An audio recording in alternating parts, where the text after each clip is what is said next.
80 million کے عمران آپ کی قریب تھوڑی پہنچ گیا, آواز 8 کروڑ ٹویٹس. تو یہ اچھا میں پوچھ رہا ہوں کہ یہ ہم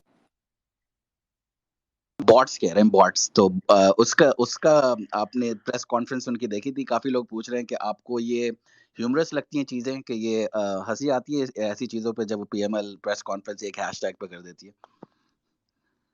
پی ایم ایل کی پریس کانفرنس جو ہے نا وہ ایک کامیڈی شو ہوتی ہے, اس کو کوئی سیریسلی لے نہیں سکتا, کیونکہ جس طرح پہلے یہ کہتے رہے کہ جناب دیکھیں اسٹیبلشمنٹ کے اوپر اور یہ سلیکٹڈ پرائم منسٹر ہے, اب خود جس طرح اب آئے ہیں, جس طرح باہر سے سازش کے تحت اور اتنی بے شرمی سے جو باہر کی سازش ہوئی ہے, آپ سوچیں کہ وہ جو مراسلہ تھا, وہ جو سائبر تھا, ہم بار بار ان کو شہباز شریف کو اور یہ زرداری کو کہتے رہے کہ آگے دیکھیں, کیونکہ زیادہ تر یہ لوگوں کو نہیں پتا, یہ نون لیگ اور پیپلز پارٹی کے لوگوں کو نہیں پتا کہ ایکچولی امریکہ نے بلیک اینڈ وائٹ میں انہوں نے دھمکی دی کہ اپنے پرائم منسٹر کو ہٹاؤ. تو ہم وہ ان کو ہیڈز کو کہا کہ آپ آگے دیکھیں, تو انہوں نے نہیں دیکھا جان کے, کیونکہ ان کو پتا تھا. لیکن زیادہ تر ان کے لوگوں کو نہیں آئیڈیا کہ یہ رجیم چینج باہر سے ہوئی ہے, یہ بیرونی سازش تھی.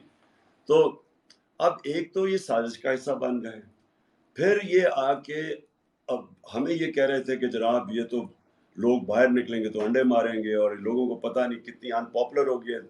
وہ مریم کہتی تھی کہ یہ پتہ نہیں ان کو کہ باہر لوگ یہ نکل نہیں سکیں گے. تو اب اگر یہ ہم اتنے برے تھے تو ان کو الیکشن لڑنے سے کیا ڈر لگ رہا ہے؟ اتنی کوشش کریں کسی طرح کے الیکشن نہ ہو.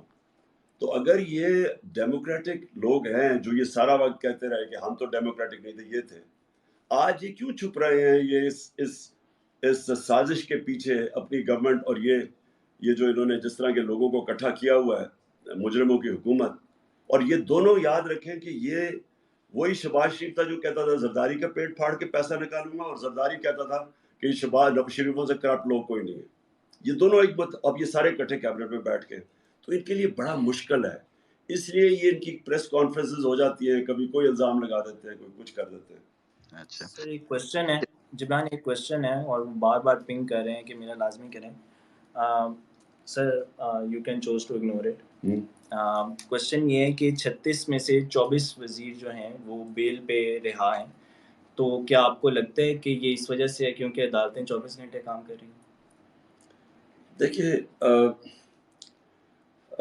یہ بڑا امپورٹنٹ ہے, میں اپنی ساری قوم کے سامنے کہنا چاہتا ہوں. دیکھیے ایک تو جو فوج کا ادارہ ہے, کبھی اس کے خلاف بات نہ کریں, کیونکہ فوج ایک ایسی چیز ہے جو اگر ہماری فوج نہ ہوتی تو یہ ملک میں نہیں رہنا تھا. عمران خان سے زیادہ اس ملک کو ضرورت پاکستانی فوج کی ہے, اور ہمیں ہمیشہ اس ادارے کو اس کی مضبوطی کے لیے ہمیں بات کرنی چاہیے. اور ہمارے جو دشمن ہیں وہ مسلسل اس کو اٹیک کرتے ہیں, بلکہ یہ دونوں جو prime minister, ex prime minister اور پریزیڈنٹ, وہ زرداری اور نواز شریف, ان دونوں نے اپنی فوج کو انڈرمائن کرنے کی کوشش کی ہے. یہ جب گورنمنٹ میں بھی تھے انہوں نے انڈرمائن کیا اس کو. انہوں نے گورنمنٹ میں رہتے ہوئے وہ ڈان لیگز کیا تھی, ڈان لیگز وہ ہندوستان کے ساتھ کہہ رہے تھے کہ جی ہماری فوج کی وجہ سے ہم دوستی نہیں ہو رہی. اور جو میمو گیٹ تھا وہ کیا تھا, وہ امریکیوں کو کہہ رہا تھا زرداری اپنے حسین حقانی کے ذریعے کہ اس کو زرداری کو اپنی فوج سے بچائیں. یہ وہ لوگ ہیں.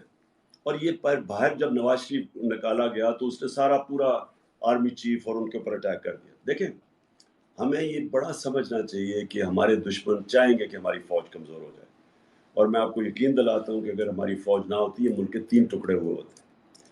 جو دوسری ہے ہماری عدلیہ, میں عدلیہ کی آزاد عدلیہ کے لیے جیل میں گیا تھا, ایک ہی دفعہ زندگی میں جیل دیکھا, اس کے لیے میں نے دیکھا تھا. یہ ملک جو میں رول آف لا کی بات کرتا ہوں, جب تک اس ملک میں ہمارا عدالتی نظام مضبوط نہیں ہوتا اور یہ طاقتور کو قانون کے نیچے نہیں لے کے آتا, تو یہ ہمارا ملک کا جو پوٹینشل, بہت پوٹینشل ہے. یہ میں نے جتنا اندر حکومت میں آ کے دیکھا, ہم کچھ بھی بن سکتے ہیں, لیکن ہمارے سامنے سب سے بڑی رکاوٹ یہ ہے رول آف لا. طاقتور کو ہمارا جو جسٹس سسٹم ہے وہ قانون کے نیچے نہیں لا سکتا. اور یہ ہمارا ہی مسئلہ نہیں ہے, یہ ساری ڈیولپنگ ورلڈ کا یہ مسئلہ ہے. جتنے بھی غریب ملک جتنے غربت ہے, وہ مسئلہ یہ ہے کہ ادھر بھی نواز شریف بیٹھے ہوئے اور زرداری بیٹھے ہوئے ہیں, ان کے کیسز ہی نہیں ہوتے. وہ